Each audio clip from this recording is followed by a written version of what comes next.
Yes, hello, hello mga ka-sweet. Ayan, dahil undas po, ayan, dalawin po natin ang ating mga mahal sa buhay na namayapa na mga ka-sweet. At ayan po, kahit na maulan po mga ka-sweet, dalawin po natin ang aking tatay mga ka-sweet. Ayan, dito po tayo sa memorial. Ayan, sobrang lakas po ng ulan. Kaya maghapon po yung uulan ng mga ka-sweet. Ayan, kaya maglagay po tayo ng tent. Ayan, kahit na sobrang lakas po ng ulan mga ka-sweet, ayan, puntahan po natin ang aking tatay. Ayan, wala pa po siyang masyadong mga tao mga ka-sweet, pero tsak yan maya maya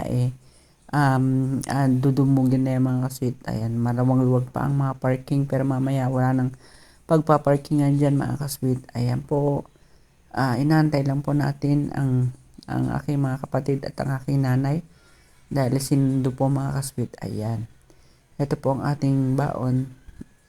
Ayan, ayan, dito po kami ni Hershey tsaka yung kapatid ko.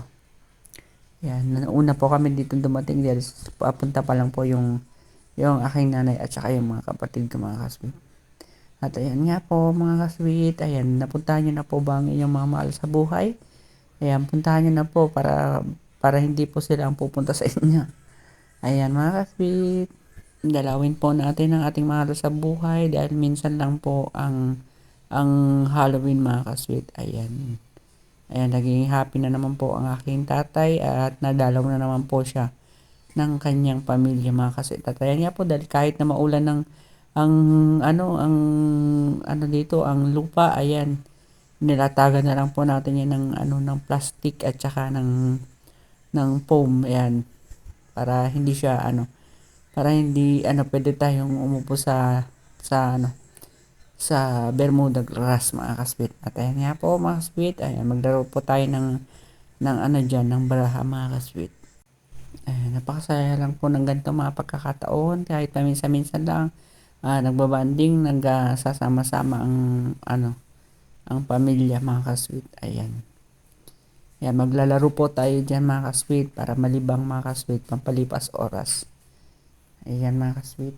At ayan nga po mga sweet, ay maglalaro po tayo, kasiyahan lang po mga kasweet. Ayan, ay enjoy na naman po ang aking tatay dahil nadalaw na naman po natin ang kanyang puntod mga kasweet. Ayan, masaya na siya ngayon.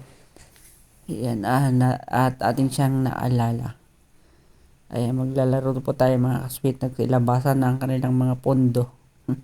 Ayan mga kasweet, sulitin lang natin ang ating mga pagkakataon pag may mga gantong okasyon at magsama-sama ang ating mga pamilya mga kasweet dahil minsan lang po mangyari ang mga ganitong pagkakataon sa ating pamilya.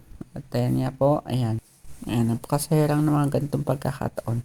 At ayan po, inabot na po kami ng gabi dyan. Ayan, pinasali na po natin sa contest itong dalawang pamangking ko mga kasweet. Ayan. Sumalo sila sa pa-contest mga kasweet.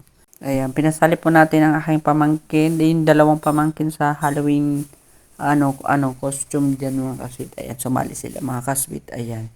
Pero hindi na po namin inantayan kasi gabi na, nagmumuryat na yung kapatid nilang baby. Kaya hindi na po namin inantay. Ayan, nauna na po kaming umuwi mga kasweet. Ayan, ayan po sila mga kasweet. Ayan, yung dalawang magkapatid. Sa Wednesday, yan sila. Si Wednesday sila mga kasweet ng costume nila. At hindi na po namin naantay ang nanalo mga kasweet. At umuwi na po kami mga kasweet. At ayan nga po mga kasweet. Happy Halloween! Maraming salamat sa inyong panonood.